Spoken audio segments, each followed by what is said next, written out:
Hello dear student, I am Varun Kumar Nisha from LPM school.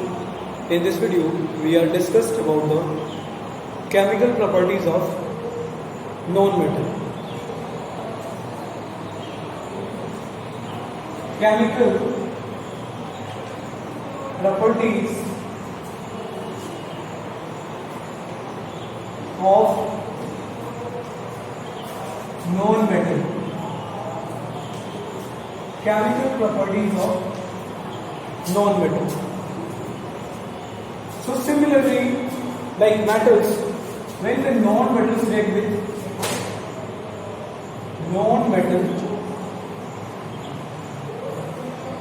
with oxygen, they form non-metallic oxide. Non-metallic oxide. For example, if you take the example of carbon and oxygen, it forms carbon dioxide, and this is non-metallic oxide, that is carbon dioxide.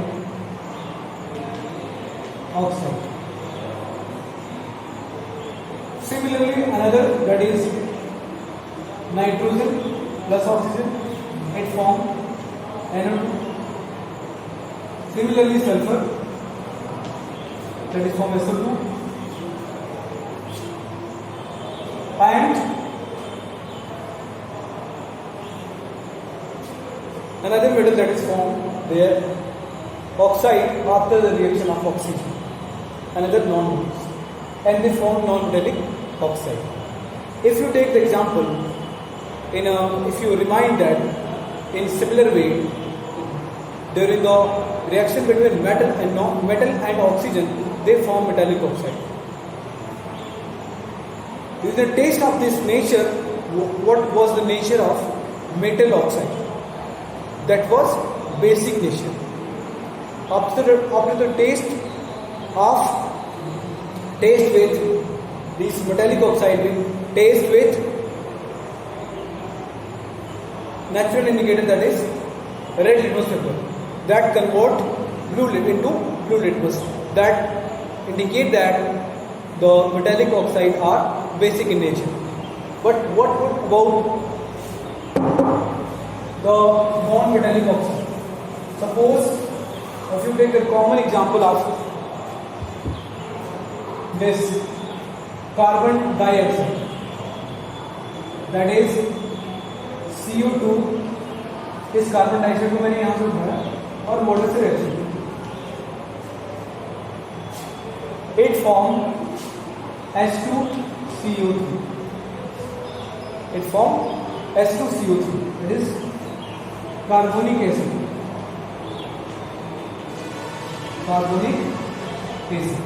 So finally जो reaction हुआ, again water से reaction हुआ, जब ये if you अगर remind कर रहे हैं आप, तो मेटल ऑक्सीजन से रिएक्ट करता था तो मेटेलिक ऑक्साइड बनाता था, और वो मेटेलिक ऑक्साइड वाटर से रिएक्ट करता था तो मेटेलिक हाइड्रोक्साइड बनाता था। और नॉन मेटेलिक के केस में रिवर्स हो रहा है, कोई नॉन मेटल ऑक्सीजन से रिएक्ट कर रहा है तो नॉन मेटेलिक ऑक्साइड बना रहा है, ठीक है। अब यही नॉन मेटेलिक ऑक्साइड अगर वाटर से रिएक्ट करेगा या नॉन मेटेलिक ऑक्साइड को वाटर में आपने घोल दिया तो क्या बनेगा? आपको बनेगा corresponding acid, that is carbonic acid.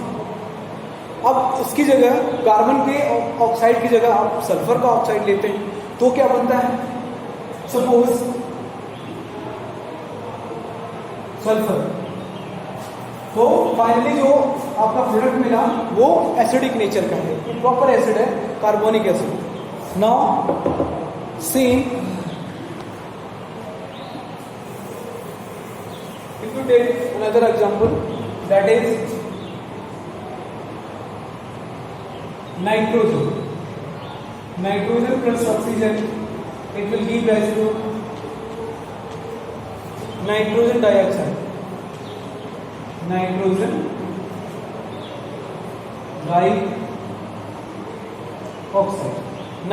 Dioxide आपने बना लिया। उसके बाद इसी नाइट्रोजन डाइऑक्साइड को फिर वाटर में डिसॉल्व किया, nitrogen dioxide plus water, HNO3, 3 oxygen, sorry 2 oxygen 2 + 1 3 हो गया। नाइट्रोजन एक है, नाइट्रोजन यहाँ भी एक है, हाइड्रोजन एक है, हाइड्रोजन भी है, यहाँ पे भी आपका 2 हो गया। तो 4 2 × 4 1 5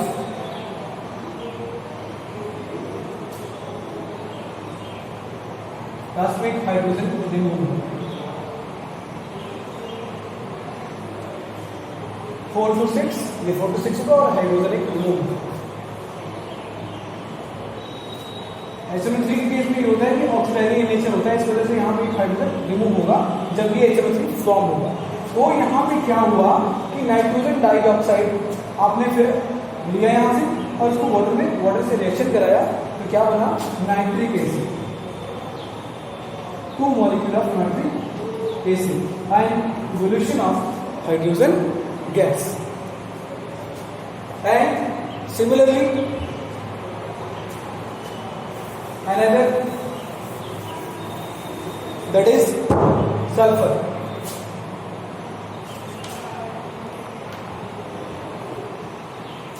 Sulfur plus oxygen, SO2, sulphur dioxide मिला। सल्फर डाइऑक्साइड को यहाँ पे जैसे पहले 2 रिएक्शन आपने करवाया वैसे सेम रिएक्शन आप कराइए, क्या बनेगा आपका H2SO3। लास्ट में अगेन अगर 1 रिएक्शन से रिएक्शन कराते हैं या फिर इसी को अगर सल्फर डाइऑक्साइड कर देते हैं तो आपको क्या बन जाएगा H2SO4, क्या होता है, सल्फ्यूरिक एसिड होगा, sulphuric acid, that is sulphuric acid, sulphuric acid. अगर नहीं होता है तो hydrogen sulphide, not sulphate, sulphate नहीं होगा, हाइड्रोजन सल्फाइड होगा। वैसे होगा ये हाइड्रोजन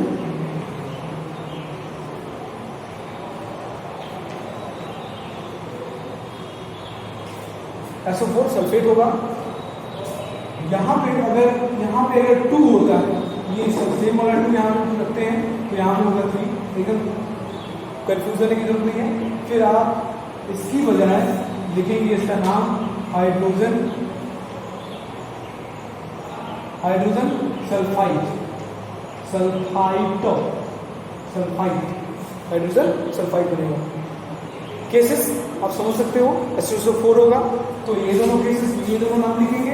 अगर H2SO3 होगा तो आप ये दोनों नाम, ये नाम लिख सकते हैं, hydrogen sulphide. Now another,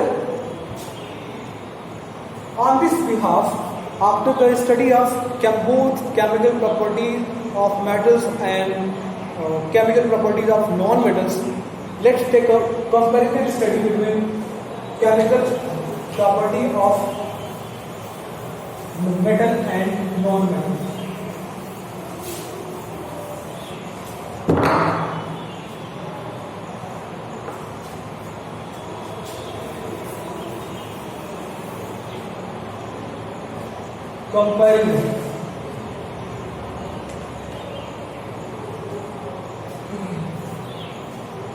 Comparison of chemical properties of metal and non-metal.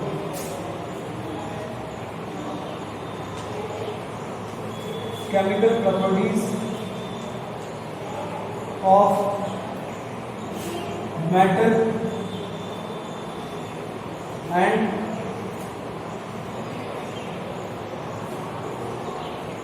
non-metal. Metal and non-metal. यहाँ पे कॉलम बना सकते हैं, एक तरफ मेटल लिखेंगे, मेटल लिखेंगे और दूसरी तरफ non-metal.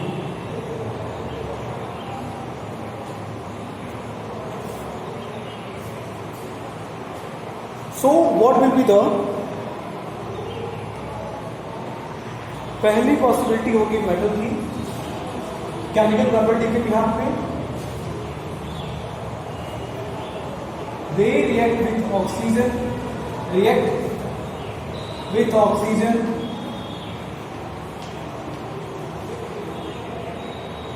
they react with oxygen to form basic oxide. Basic oxide, ये बेसिक ऑक्साइड बनाते हैं.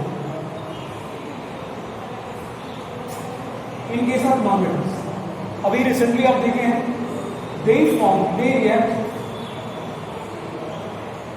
They react with oxygen, they react with oxygen to form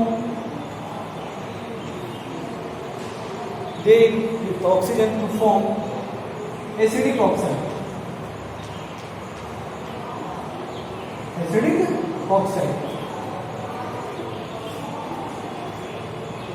When the basic oxide, जो basic oxide बना है, basic oxide react with water, they form base. Similarly,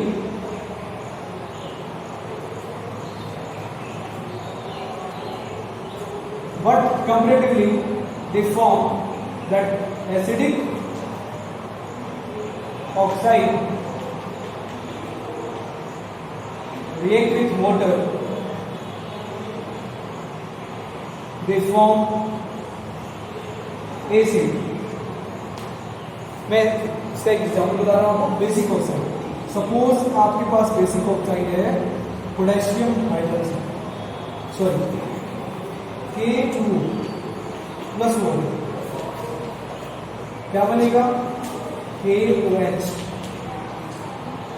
plus.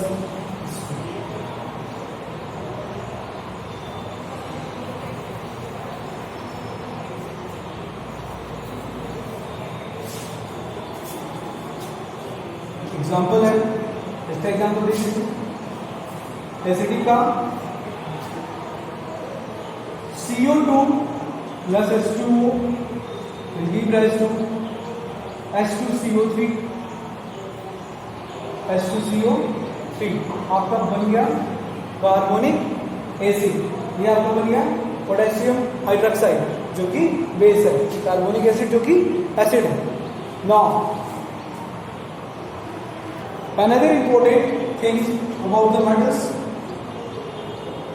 when metal react with water,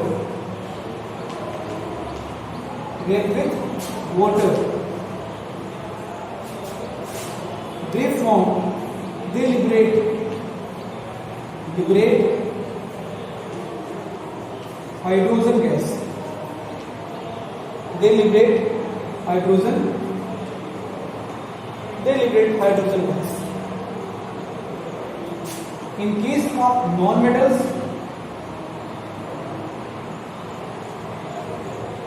they are not react with water.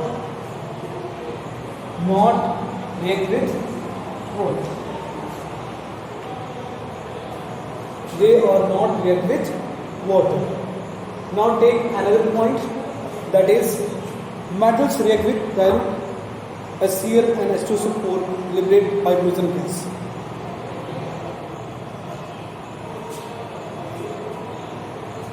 मैं एक point यहाँ पे increase कर रहा हूँ.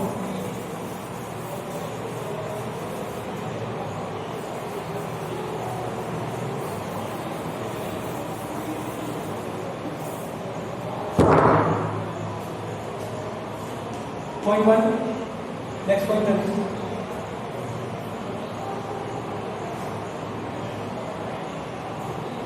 metals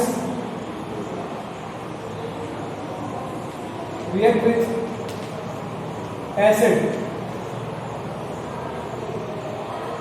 They are formed salt plus hydrogen gas या hydrogen gas evolve करता है. In case of non metal के केस में क्या होगा, non-metals are non-metals are not able to replace hydrogen from AC. Not to replace hydrogen from AC. So there is no liberation of hydrogen gas after the reaction between non-metal and acids. So these are the comparison study of chemical properties of metal and non-metals. Now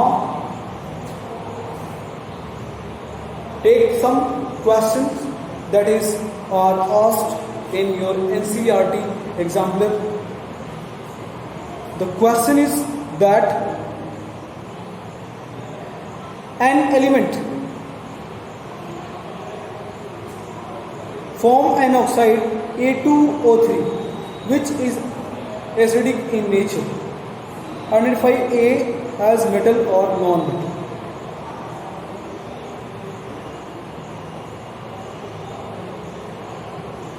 question ध्यान से सुनिए, समझिए question को. An element form an oxide A2O3 which is acidic in nature. कोई element है वो बना रहा है, ऑक्साइड बना रहा है, और वो ऑक्साइड क्या है, एसिडिक इन नेचर का है. आइडेंटिफाई ए, जो यहां पे मैं नोट कर रहा हूं,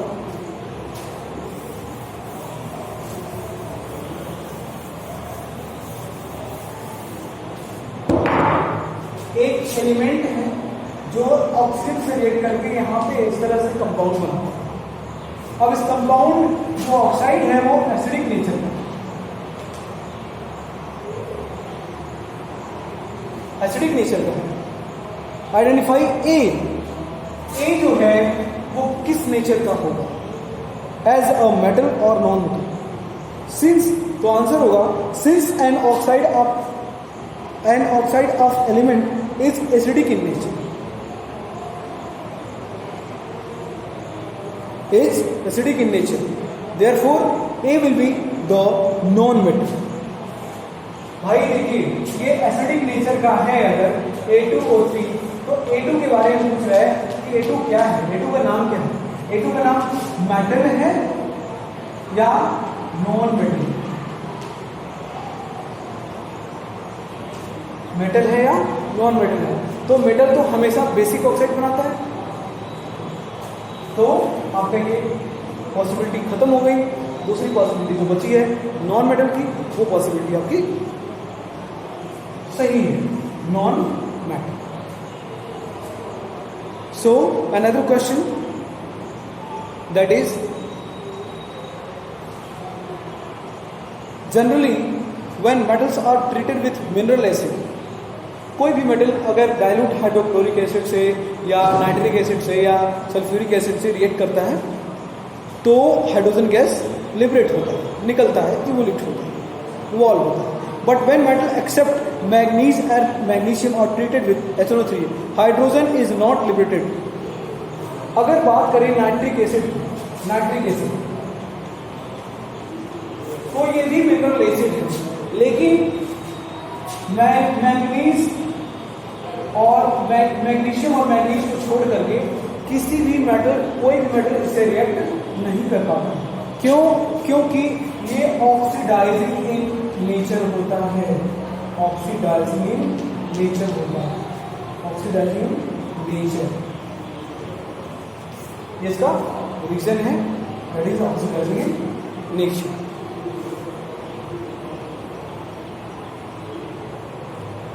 And now this topic is completed, that is chemical properties of metals and non-metals, and we have seen also the comparison study between metals and non-metals and taking some question.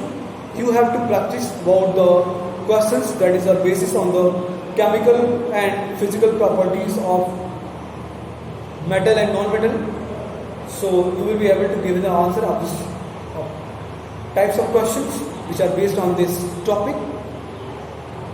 Now we will discuss the another topic in the next video. Thank you.